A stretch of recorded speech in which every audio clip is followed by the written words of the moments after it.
चंदन समारे चौका बैठाए सुंदर दुल्हा। चंदन समार चौका बैठाए सुंदर दुल्हा। आइल बानी ससुर जी तोहारे सुंदर दुल्हा। आइल बानी ससुर जी तोहारे सुंदर दुल्हा। पूछे तो से एक सवाल सुंदर दुल्हा। पापा तुम्हारे कवनो करियाए सुंदर दुल्हा। पापा तुम्हारे कवनो करियाए सुंदर दुल्हा। पापा हमारे हैं हेड मास्टर मम्मी के लिए। पापा हमारा है हेड मास्टर मम्मी के लिए। हम भी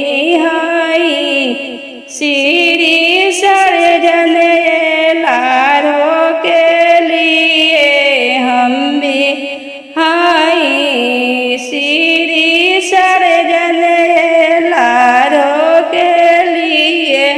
चंदन समारे चौका बैठा ए सुंदर दुल्हा। चंदन समार चौका बैठाए सुंदर दुल्हा। आइल बानी साले जी तोहारे सुंदर दुल्हा। आइल बानी साले जी तोहारे सुंदर दुल्हा। पूछे तो से एक सवाल सुंदर दुल्हा।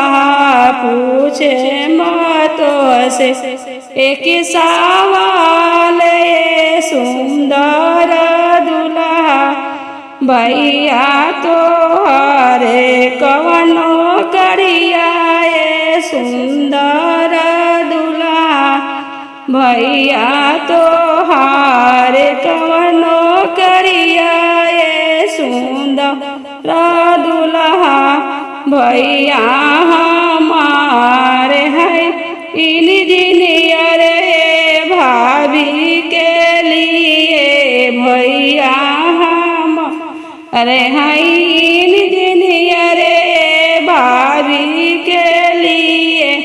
हम भी हैं श्री सर्जन लारो के लिए। चंदन समार चौका बैठाए सुंदर